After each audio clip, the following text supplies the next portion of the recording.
Ever had a brilliant idea, a life-changing plan, all mapped out in your head while you're lying in bed, staring at the ceiling? You can see the entire journey, the success, the glory. Then you roll over and hit the snooze button. If this sounds a little too familiar, you might be one of us, the ambitious, lazy person. It's a strange paradox, isn't it? Your mind is running a marathon, but your body hasn't even left the starting block.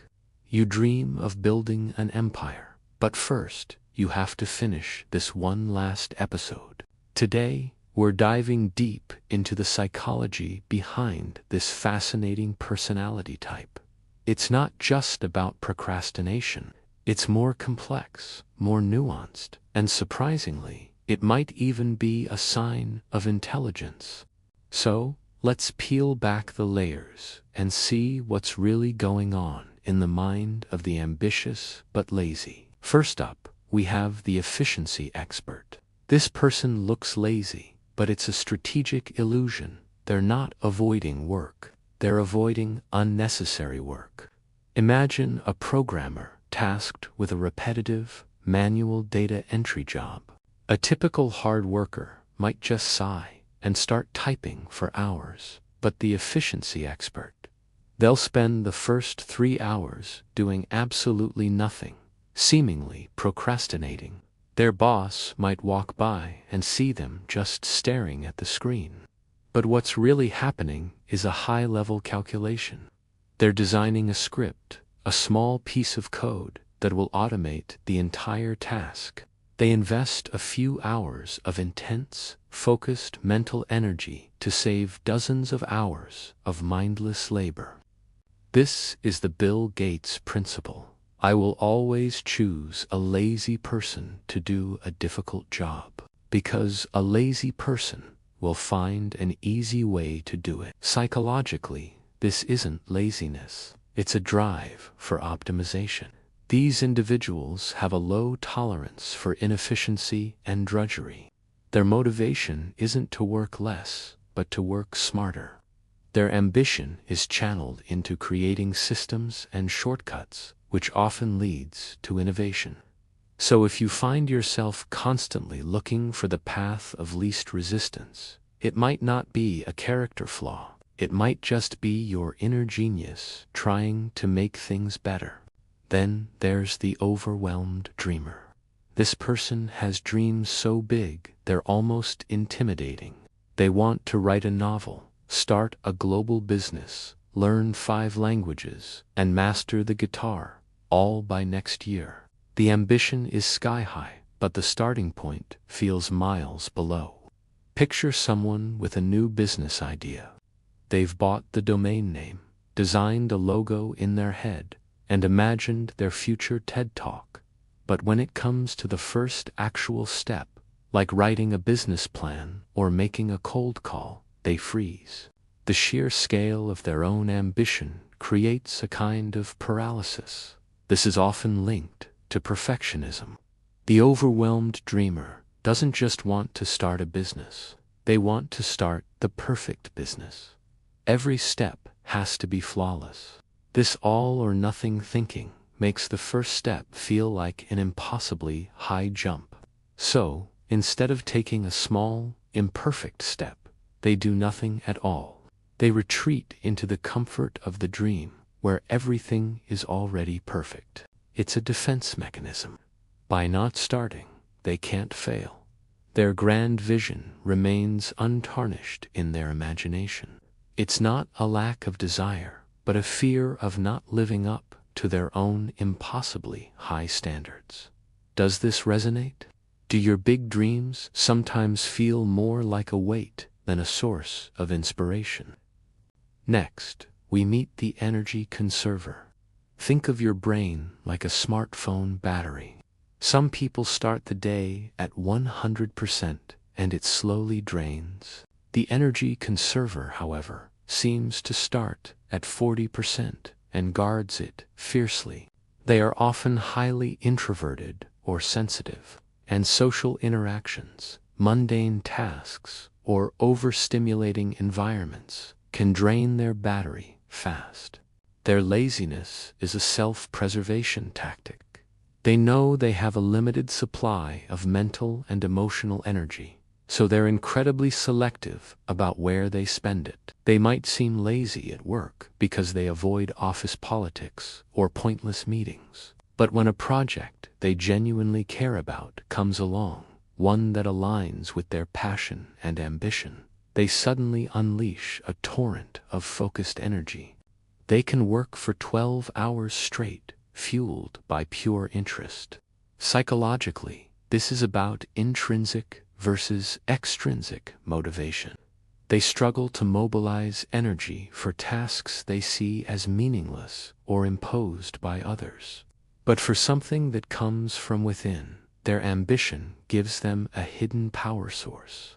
Their challenge is learning to navigate a world that demands constant energy expenditure on things they don't value, while saving enough juice for the things they truly want to achieve. They're not lazy. They're in a constant state of energy budgeting. Let's move on to another fascinating profile, the idea-driven procrastinator. This is the person with 100 notebooks filled with brilliant ideas, but very few finished projects. Their ambition isn't for the final product, but for the thrill of the initial creative spark. They love the aha moment, the brainstorming session, the process of connecting disparate concepts into something new. The execution, however, the long, slow, often tedious process of bringing an idea to life, that's where they lose interest. Their mind has already moved on to the next exciting idea. It's a form of novelty seeking. The dopamine hit comes from the creation of the idea, not its completion.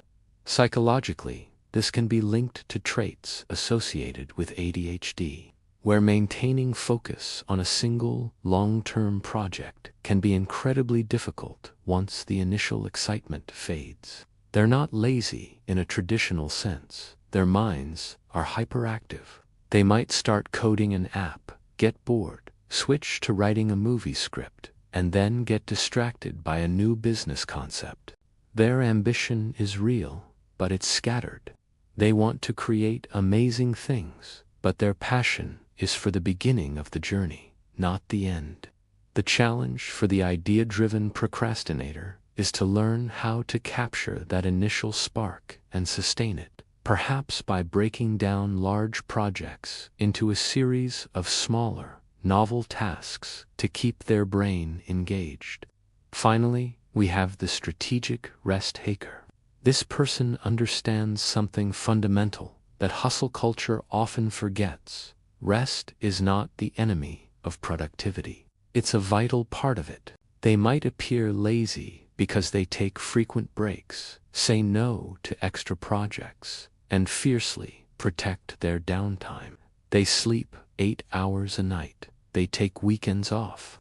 To an outsider, they might not look as hungry or driven as the person working 80-hour weeks, but their ambition is a marathon, not a sprint. They are deliberately avoiding burnout. They know that creativity, problem-solving, and high-level strategic thinking don't happen when you're exhausted.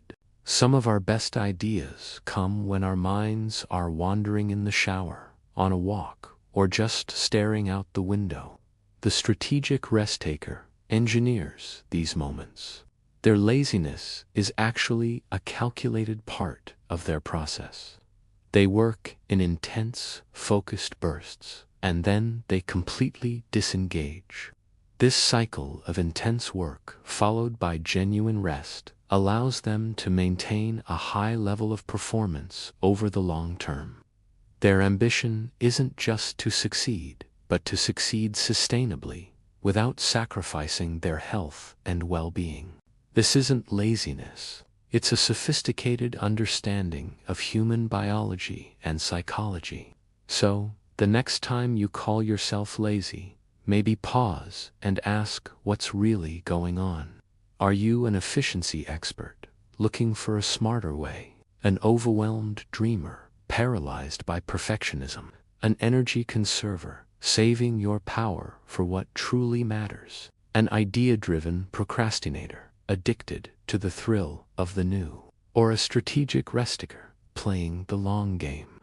This isn't about finding an excuse. It's about finding an explanation, which is the first step toward understanding yourself better. Knowing your type can help you build systems that work with your nature, not against it. Maybe you need to break your giant dreams into tiny, manageable steps. Or perhaps you need to give yourself permission to rest. This paradox of being lazy yet ambitious isn't a flaw to be fixed, but a complex trait to be understood and harnessed. It's the sign of a mind that's trying to reconcile big dreams with the realities of energy, fear, and a world full of inefficient tasks. So, which of these profiles feels most like you? Let me know in the comments below. It's fascinating to see how we all navigate our own unique ambitions. Thanks for watching. And if you enjoy exploring the quirks of the human mind, consider subscribing for more.